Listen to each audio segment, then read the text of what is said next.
नमस्कार, जोहार। मेरा नाम है तरुण कुमार और स्वागत है आपका IDTV इंद्र धनुष पर। झारखंड के वर्तमान राजनीतिक स्थितियों पर हमारे साथ बात करने के लिए JJMJ के कार्यकारी अध्यक्ष देवाशीष घोष जी हमारे साथ जुड़ गए हैं। उनसे हम पूरे विस्तार से बात करेंगे और चर्चा करेंगे कि जो राजनीतिक परिस्थितियाँ अभी झारखंड में हैं उन पर उनकी पार्टी का क्या स्टैंड है और उनका क्या कहना है। सर, बहुत बहुत स्वागत है आपका IDTV पर। नमस्कार जोहार। सर, ये जो अभी 1932 जो दो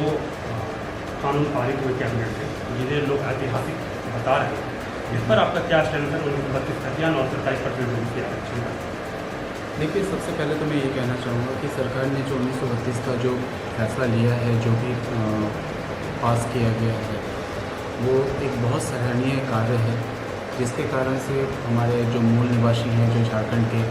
हमारे भाई बहन जो हैं, उनको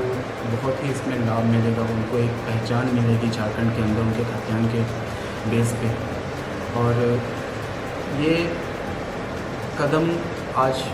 डेफिनेटली बहुत समय के बाद लिया गया। हमारी तो ये सोच थी कि ये इस कदम को बहुत पहले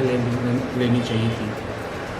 अगर हम बात करें 2003 की, तो 2003 में भी इस कानून को पारित करने का, लाने का, लागू करने का बहुत ज़ोर शोर से इसका ये रखा गया था, बट नहीं हो पाया क्योंकि उसमें कुछ ऐसी त्रुटियाँ थी जिसके कारण से 32 के बाद के जो भी यहाँ पे लोग हैं, जिनका बहुत बड़ा सहयोग रहा है झारखंड में, और उनका झारखंड की उन्नति में उनका बहुत बड़ा सहयोग रहा है,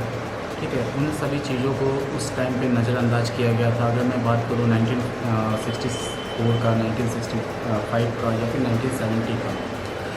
उस टाइम पे जो सेटलमेंट रखा गया था, इन चीज़ों को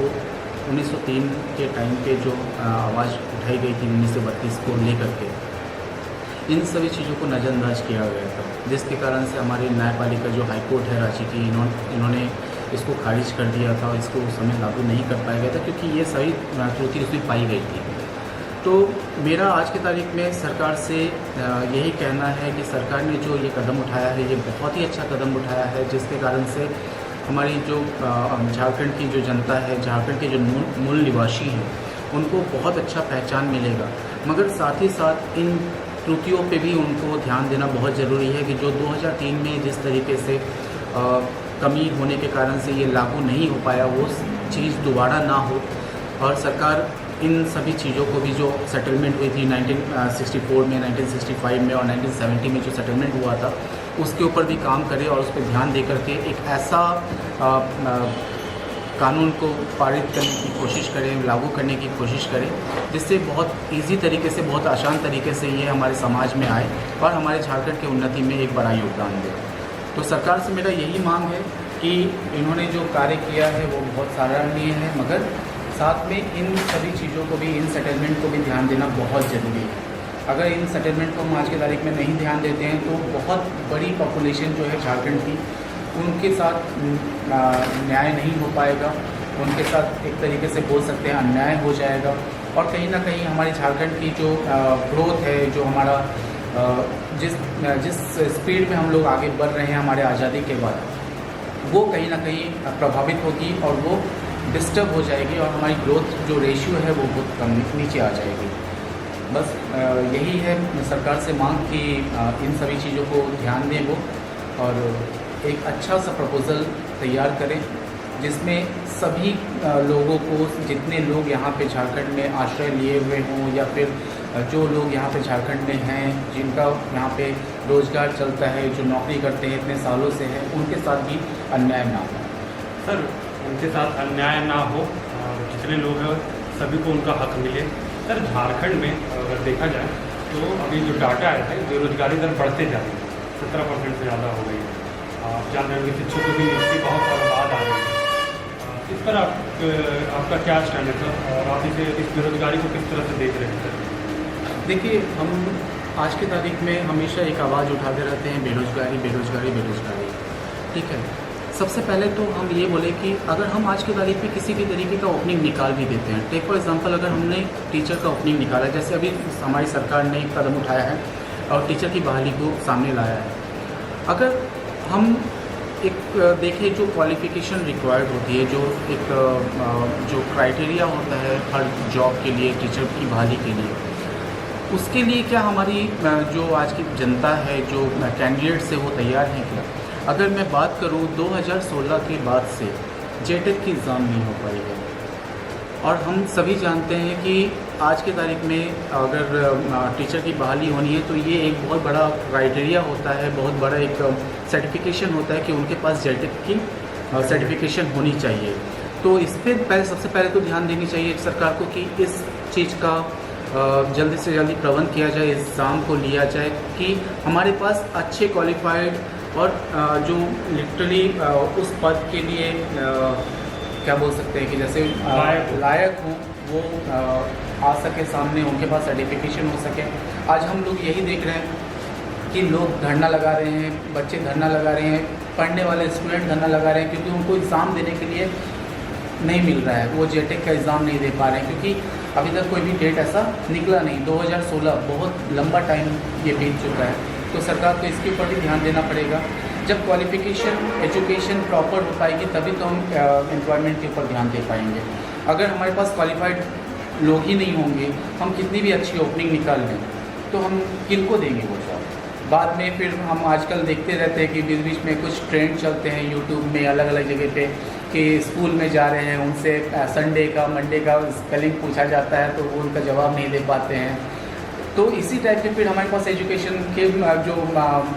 टीचर्स होंगे इसी टाइप के रह जाएंगे क्योंकि उनके पास वो सर्टिफिकेशन नहीं है, बट हमको जगह भरना है तो भाई किसी को भी भर देना है। तो सबसे पहले तो कदम सरकार को इस बात को उठाना चाहिए कि जो जेटेक का एग्ज़ाम है उसको जल्दी से जल्दी रखा जाए, उसमें लोगों को एग्ज़ामिनेशन देने के लिए दिया जाए, डेट निकाला जाए, तब जाके हम कुछ आगे सोच सकते हैं कि भाई किस तरीके से एम्प्लॉयमेंट हो सकता है। डेफिनेटली हम लोगों को एम्प्लॉयमेंट में और भी बहुत सारी चीज़ों पे काम करना पड़ेगा। जैसे लास्ट टाइम भी मैंने एक आवाज़ उठाई थी कि हम एम्प्लॉयमेंट को देखते हैं, हम एजुकेशन के ऊपर भी कभी कभी बात करते हैं कि हाँ एजुकेशन लेवल को भी बढ़ाना है, और हम दोनों पक्ष में हम कमज़ोर हो जाते हैं। एक तरफ में हम एजुकेशन प्रॉपर नहीं दे पा रहे हैं, हम एग्ज़ामिनेशन प्रॉपर नहीं करवा पा रहे हैं, और जो लोग मेहनत करके, जैसे अगर मैं इंजीनियर्स की भी बात करूं तो जो लोग मेहनत करके इंजीनियर्स का सर्टिफिकेशन भी ले रहे हैं उनके ऊपर भी ध्यान नहीं दिया जा रहा है। आज के डेट में आप बताइए, आप भी रोड में चलते होंगे, बहुत जगह चलते होंगे, आप देखते होंगे कि इंजीनियर होने के बावजूद कोई सिक्योरिटी में काम कर रहा है, कोई पिज़्ज़ा डिलीवरी का काम कर रहा है, जोमेटो में काम कर रहा है, कोई ओला ड्राइवर है। तो पढ़ाई के हिसाब से उनको जॉब नहीं मिल पा रहा है। तो हम लोग दोनों तरीके से हम लोग कमज़ोर पड़ रहे हैं, ना हम लोग एजुकेशन प्रॉपर दे पा रहे हैं, ना हम एम्प्लॉयमेंट प्रॉपर दे पा रहे हैं। तो इन सभी चीज़ों पे ध्यान देना पड़ेगा, दोनों को पैरेलली चलाना पड़ेगा, क्योंकि एजुकेशन और एम्प्लॉयमेंट दोनों ट्रेन के दो पटरी हैं, दोनों साथ साथ में चलेंगे। एक भी अगर कमज़ोर होगा तो दूसरा मजबूत नहीं हो सकता। तो एजुकेशन और नौकरी की बात है, दोनों ट्रेन की पटरी है सर, मान लीजिए, लेकिन अभी झारखंड में एक और समस्या जो सबसे उभरते हुए आ रही है सर, उस पर आपका ध्यान जरूर दिया, जो बढ़ते हुए महिलाओं का क्राइम, दीपिका का बात हो या अंकिता की बात करें, ये इसको आपकी पार्टी किस तरह से देख रही है और इस पर आपका क्या पक्ष है, क्या कहना है? देखिए, इसके ऊपर बोलने से पहले तो अंदर से एक अजब सी एक दर्द सा महसूस होता है, जो भी हमारी बहनों के साथ जो भी हो रहा है, इन सभी चीज़ों को लेकर के। जिस समय अंकिता का भी ये केस हमारे सामने आया, दीपिका के केस आया, इन सभी चीज़ों को लेकर के हमने सरकार के सामने मांग भी उठाई थी, हमने इसमें कैंडल मार्च भी किया था, हमने कदम उठाया था इस पर, मगर हमने कानून व्यवस्था को भी हमने गुहार लगाई थी कि कानून व्यवस्था में भी सुधार होनी चाहिए, न्यायपालिका के निर्णय में भी सुधार होनी चाहिए, इसको फास्ट ट्रैक में लेना चाहिए। क्योंकि आज के डेट में अगर हम एक स्पीड प्रोसेस में, फास्ट ट्रैक में अगर किसी चीज़ को नहीं करते हैं तो समाज के अंदर हम एक अच्छा सा उदाहरण नहीं रख पाएंगे। लोगों के अंदर एक डर नहीं होगा कि हाँ, अगर हम किसी तरीके का इस तरीके का क्राइम करते हैं तो हमारे साथ किस तरीके का एक्शन हो सकता है। अगर किसी भी केस को सालों साल, आज के डेट में अगर आप देखने चाहे सिविल कोर्ट के केसेस को देखें या हाई कोर्ट के केसेस को देखें, क्रिमिनल केसेस को देखें, तो सिर्फ फाइल पे फाइल जमा होते जा रहा है, उसका कोई निर्णय नहीं आ रहा है। अगर मैं बहुत सारे स्टेट्स की भी बात करूं तो मैं अपने एक एग्जांपल दे सकता हूं। कुछ दिनों से पहले मेरी एक एडवोकेट से मेरी बात भी हो रही थी कि एक रेप केस था, रेप केस का डेट आने तक जिसके साथ रेप हुआ था वो महिला इस दुनिया को छोड़ चुकी थी। उनका इतना एज हो गया था कि वो इस दुनिया, उनके मरने के बाद केस फाइनल स्टेज पे आती है। तो न्यायपालिका से हमने ये एक गुहार भी लगाई थी कि अंकिता के केस को फास्ट ट्रैक में लिया जाए। बाद में हमने हमारे प्रशासन से भी, हमने पुलिस प्रशासन से, हमारे कानून व्यवस्था से भी ये आवाज़ उठाया था कि इसको ईमानदारी पूर्वक अपने कार्य को सही तरीके से समझ करके इसको कार्य को आगे बढ़ाएं, अपने जिम्मेदारी को समझें। फिर बाद में हमारे पास ये भी न्यूज़ आया कि जिस लड़के ने ये कांड किया था, जो क्राइम किया था, शाहरुख नाम का लड़का था, उसको बाद में नाबालिग बताया जा रहा है, उसका उम्र कम किया जा रहा है, जिसकी वजह से माने उसको सज़ा कम मिले, नाबालिग है करके। तो इन सभी चीज़ों पे ध्यान भी देना बहुत ज़रूरी है कि कोई भी इस तरीके का गैर जिम्मेदाराना काज ना हो हमारे समाज में, हमारी बहनों को, हमारी बेटियों को सही तरीके से न्याय मिल सके। तब जा कर के हम बोल सकते हैं कि हाँ, हमने एक अच्छा काम किया है। अगर हम इस तरीके से पक्षपात करेंगे, मुझे या फिर हमारी पार्टी को किसी भी जाति से लेकर के कोई किसी भी तरीके का कुछ नहीं। हमारी पार्टी में हर जाति के लोग हैं, हम लोग हर जाति के साथ में रहते हैं, हर जाति के साथ प्रेम करते हैं। मैंने पहले भी कहा था कि इस तरीके से क्राइम जो होती है ये जाति को लेकर के नहीं होती है, कोई जाति खराब नहीं होती है, इंसान की सोच गलत होती है। तो इंसान के सोच को बदलने के लिए हमारे न्याय व्यवस्था को अच्छा करना पड़ेगा, हमारे कानून व्यवस्था को अच्छा करना पड़ेगा और अपनी ईमानदारी से अपने कार्य को समझते हुए काम करना पड़ेगा। तो आप रहते पार्टी के कार्यकारी अध्यक्ष देवाशीष घोष को,